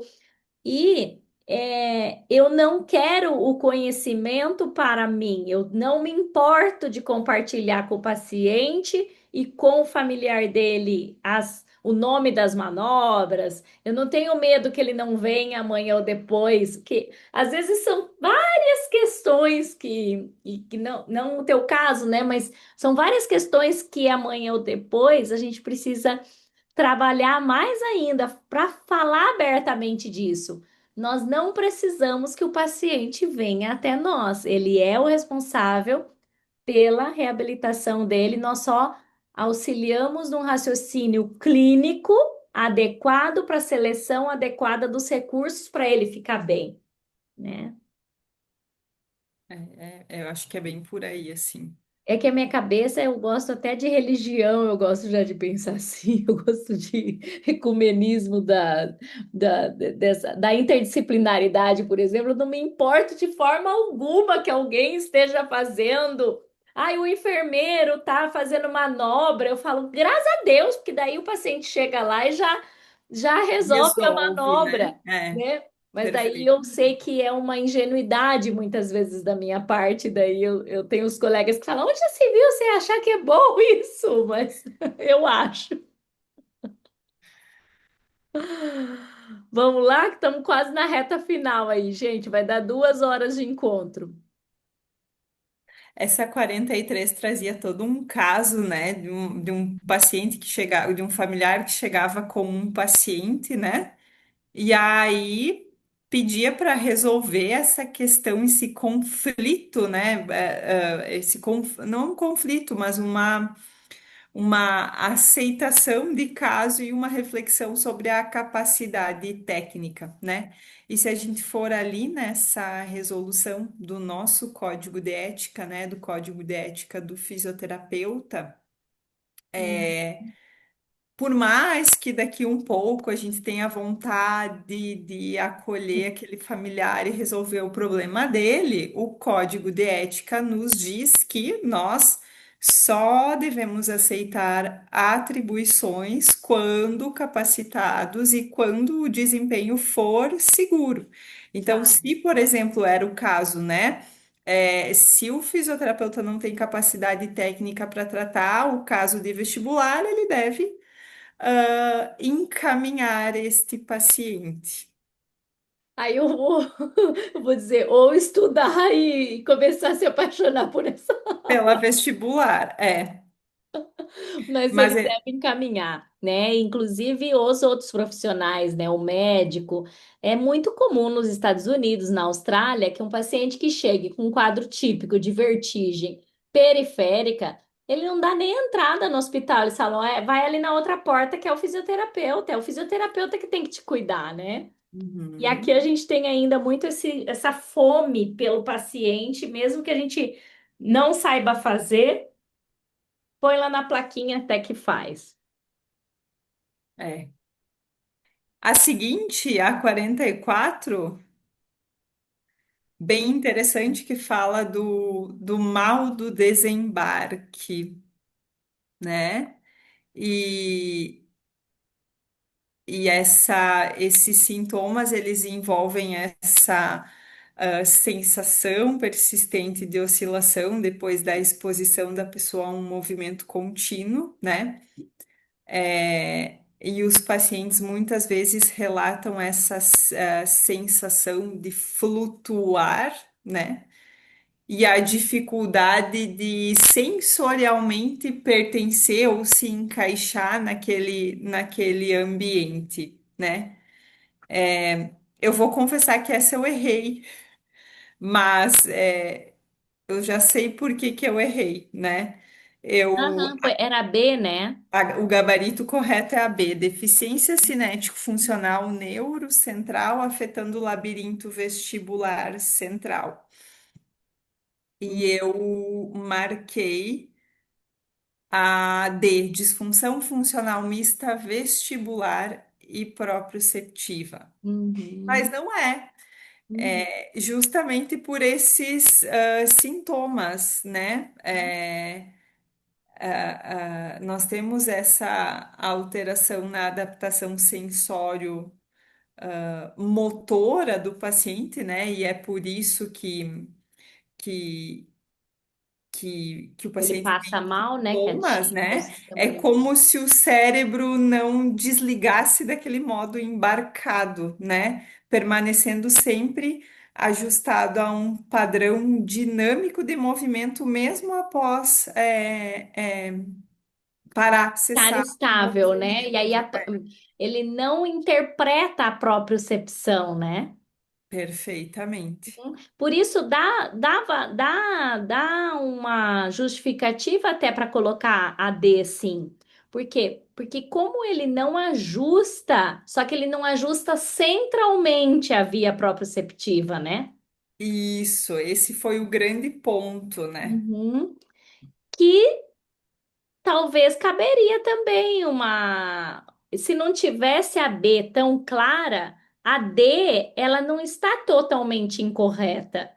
Porque, só Se que for, daí, assim, ela poderia, vamos dizer, disfunção funcional periférica, mista vestibular e proprioceptiva, com um déficit do ajustamento central, vamos dizer assim, né? talvez se ela fosse melhor complementada, né? Isso. Teríamos aí ou duas questões corretas, ou enfim. É. Mas essa Porque essa me pegou. falta uma parte ali, mas ela não está totalmente incorreta. Uhum. Porque o que que é o mal do desembarque? É um conflito sensorial entre entradas sensoriais, Diferente. né? Visual, proprioceptiva e vestibular, né? Então há um conflito entre propriocepção, que está dizendo que está num pé firme, agora no solo, e não mais naquela base Balançando. instável. Uhum. Mas Pode ser que talvez a alguém tenha interpretação entrado. tenha sido essa, né? Visto Isso, como central. isso. É. Uhum. E Ô, agora, Agora, Dani, desculpa, Dani. imagina. A próxima, né? O uso da CBDF, que orienta a padronização dos diagnósticos, achei sensacional, né? Como a gente comentou no início, ter essas Uhum. questões. E essa alternativa, se eu não me engano, era a C, vamos resgatar. Era Mais que era teórica, né? compatível com a substituir completamente? Não. Era essa incorreta? letra E, essa tá a letra E. Ô, Ai, Dani, oi. Mari, É nessa outra de cima, ele está na alternativa lá, labirinto vestibular central. Existe labirinto vestibular central e labirinto vestibular periférico?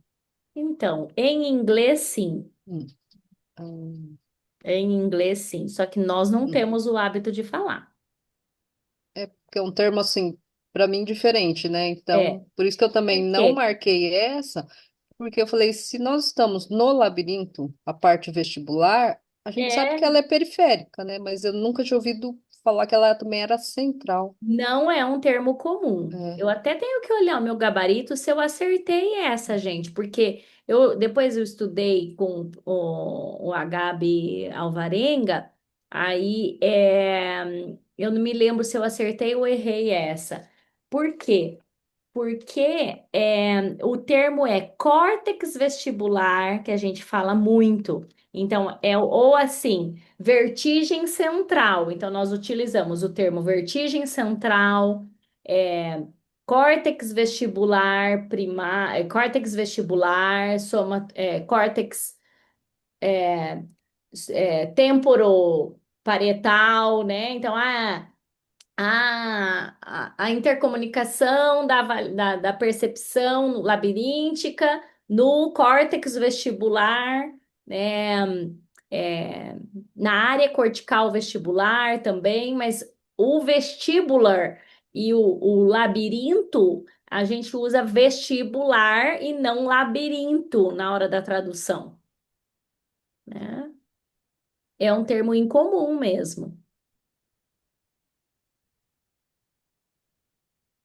É o que Mas está. é meio que, se a gente for parar para pensar, Dani, a pessoa que elaborou essa questão e que tem conhecimento quis botar meio que uma pegadinha, né? Sim, com certeza, com certeza. Para Era justamente para a gente causar ir por isso. exclusão, porque o que é o ponto alto dessa pergunta B é o funcional neurocentral. Por isso que talvez eu Uhum. acertei, mas por causa do funcional neurocentral.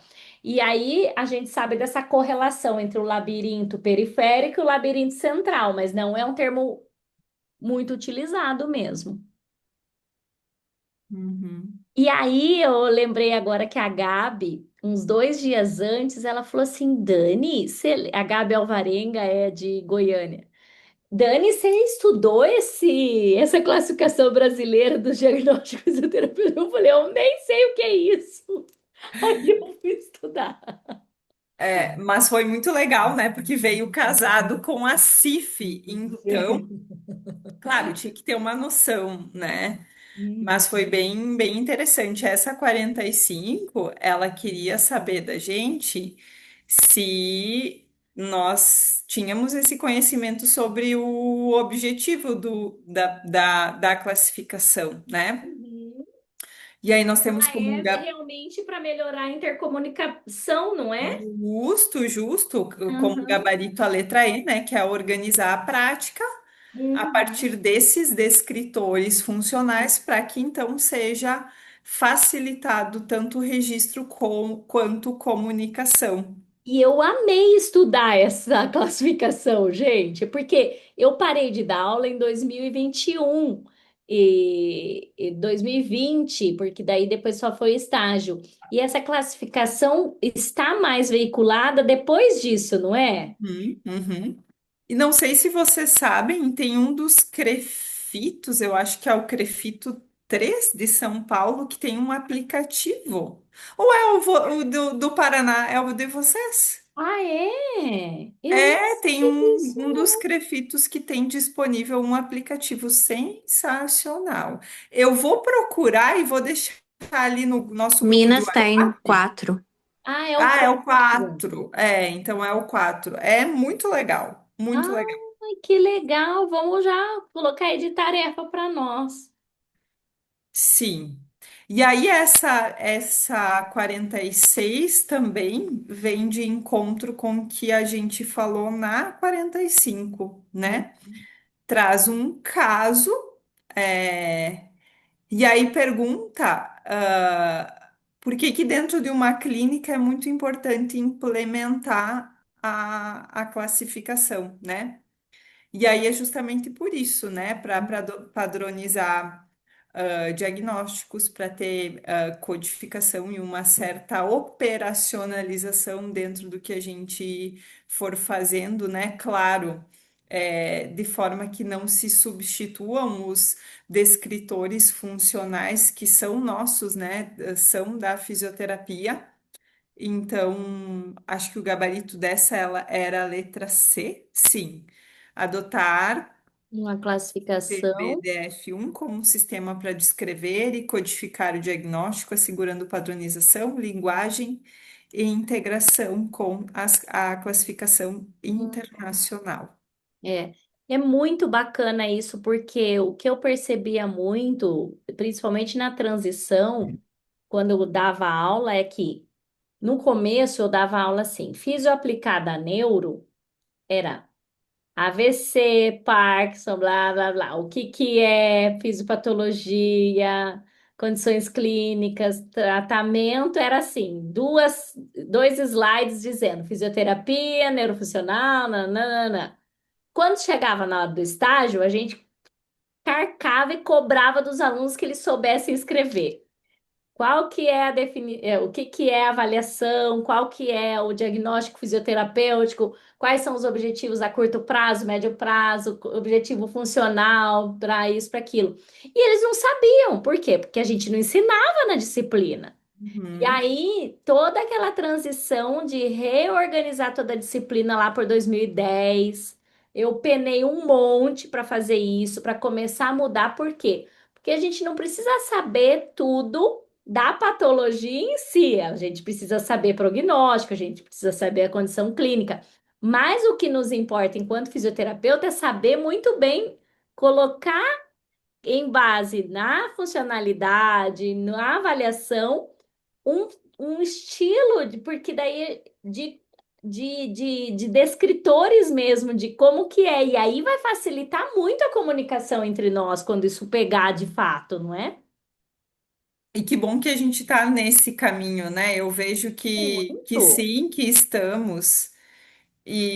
Né, tomando como base um AVC, né? AVC de cerebral média, que é o mais comum. Poxa, todo AVC de cerebral média é AVC de cerebral média, né? Mas as questões funcionais atreladas a esse AVC são muito individuais.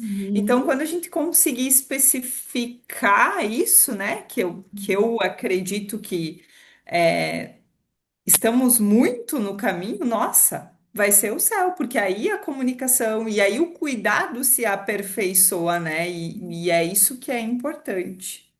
Exatamente. Vamos para a seguinte, para 47, que Isso fala aí. sobre uma questão ética importante, né? Sobre os registros, né, e os registros do paciente e pede para optar pela incorreta. E a incorreta é aquela que diz, se eu não me engano, é a última E, que fala que é preciso guardar todos esses registros, né, mesmo que ilegível. E não, nós precisamos ter os nossos registros legíveis, feitos à tinta, né, compreensíveis. Então, essa aqui acho que também foi mamãozinho com açúcar. Foi, ainda bem. A seguinte nos conta sobre os fatores que influenciam no prognóstico, né? Se a gente for por análise das três asserções, né? O que nós tiraríamos deste O gênero. arsenal seria o gênero, né? Então, ficam as duas. Uhum, porque para as Hum, questões funcionais em si, ambientais, isso não interfere o prognóstico, né? E isto. A penúltima, mais uma sobre CIF, né? Enquanto ferramenta de comunicação. Então, o uso desse modelo para, acho que é a C, né? Para orientar a avaliação fisioterapêutica. Perdão, é a comunicação interprofissional e nivelamento da equipe pela linguagem padronizada. Uhum. E por mais que a gente saiba que utilizando a CIF, nós estamos preconizando o modelo biopsicossocial, mas não é para orientar tão somente a avaliação, mas sim Toda a todas as conduta, né? nossas Tudo, né? condutas, né? Uhum. E por fim, a uma questão sobre a atenção domiciliar e a equipe multiprofissional. E falava um pouquinho sobre a deshospitalização, né? Como é que esse paciente vai, o que que ele vai precisar lá em casa, né? E como gabarito a gente tem a letra C, né, falando sobre a continuidade do cuidado, integrando equipe para garantir justamente a integralidade, né, seja a reabilitação neurofuncional, a monitorização, o suporte social, a educação em saúde, né? E eu acho que o grande ponto alto dessa questão é justamente nos remeter ao SUS, né, aos modelos de atenção domiciliar do SUS e as diretrizes que acabam enfatizando esse trabalho integrado para melhor adesão desses pacientes, né? E Então, a criatura errou porque colocou a dando uma ênfase como se fosse assim, além na casa, que já está fazendo na casa, também atividades fora do ambiente domiciliar. mas eu também, num primeiro momento, pensei nessa possibilidade. Que a gente fala muito nisso, né? Claro, de levar esse paciente para ir fazer uma Isso, atividade também na clínica. Eu já pensei em tudo isso, coisa preventiva no centro comunitário e tudo. isso, Aí, isso. aí quando veio o gabarito, eu pensei assim, mas por que que essa daqui tá errada? Tá, tá errada? Aí eu falei assim, claro, porque tá falando que não é para fazer no domicílio. Uhum, E eu uhum. entendi que era além do domicílio, mas Domicílio. ela não é além, ela é fora do domicílio, não, que quer dizer não no domicílio. Então, isso precisa de uma atenção que me falta. Acho que eu tenho que aumentar minhas doses dos medicamentos. Ai, Dani. Não, mas é que eu acho que é porque nós estamos acostumadas a isso, né? A ver o além. Então, talvez a tua visão ela não tá equivocada. Ai, ai. Mas, de uma maneira geral, né? Se a gente, né,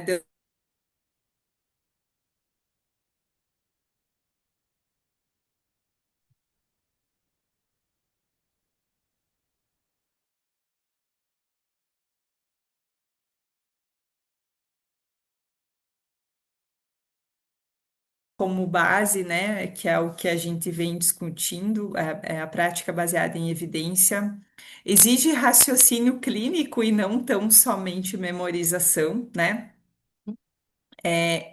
Inclui esses aspectos éticos que são bem importantes, inclui CIF e CBDF, e então a gente pode perceber que tem toda uma prática alinhada com essa questão moderna. E, e, de uma maneira geral, né, necessita de um conhecimento razoavelmente profundo, eu diria, né, de um conhecimento atualizado, de uma habilidade interpretativa, né, e de um conhecimento ético bastante sólido. Então, é muito completa, foi muito completa. Essa é a leitura que eu faço.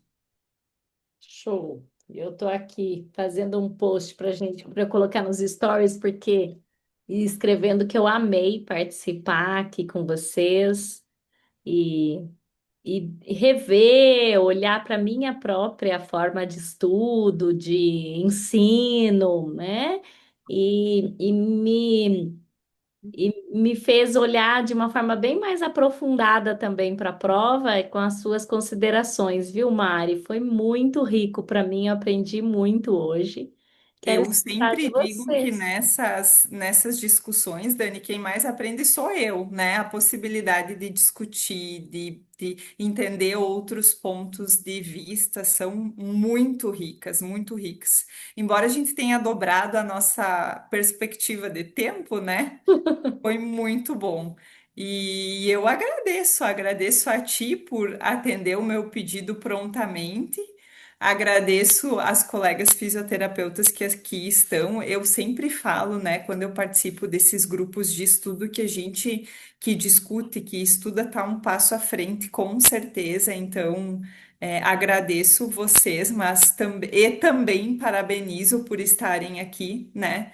E o nosso objetivo comum, no final das contas, é um só, né? É levar o melhor para o nosso paciente. Então, muito obrigada. Ai, querida. Ellen. Também queria agradecer por vocês estarem disponibilizando o comentário da prova, que foi muito bom, acrescentou muito, e parabéns pelas iniciativas e que a gente continue sempre estudando para melhorar a vida dos nossos pacientes. Obrigada. Ah, ela é uma Obrigada a parceiraça, tá você. sempre ativa aí nos cursos, nos momentos, nas mentorias. Eu agradeço e das trocas, ela me ensina muito sobre medicina tradicional chinesa, auriculoterapia é, com os cristais e Aurélio. vira e Uhum. mexe, Estamos trocando ideia. estamos. Isso mesmo. Ah, foi ótimo ter participado, assim, aprendi muito e vi que preciso estudar muito ainda. Não fiz a prova, mas no futuro próximo. Mas agradeço Isso. pela disponibilidade de vocês. Nós temos 2 anos aí pela frente e até a gente tem umas gravações, nós estávamos participando muito ativamente, que eu fiz encontros sobre o manual da Universidade Federal do Rio Grande do Norte, que tinha muitos dos conteúdos, né? Aí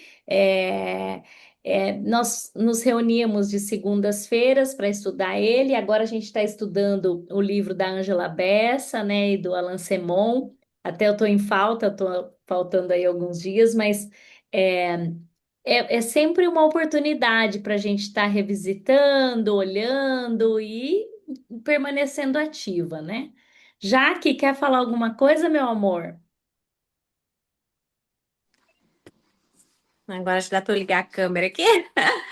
Não só agradecer mesmo o apoio de vocês e também, né, a disponibilidade aí em estar comentando da prova.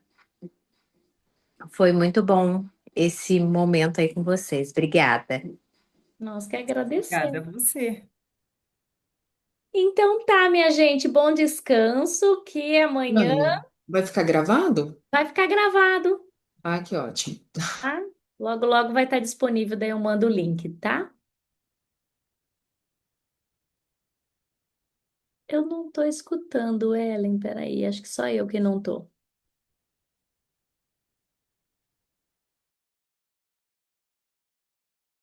Bem divisa com Santa Catarina, norte do Rio Grande do Sul, pertinho de Chapecó. Ah, perto de Chapecó. Ah, legal. É, É bom a Chapecó gente de um saber, porque lado e Passo Fundo de outro. de outro. Ah, É, legal.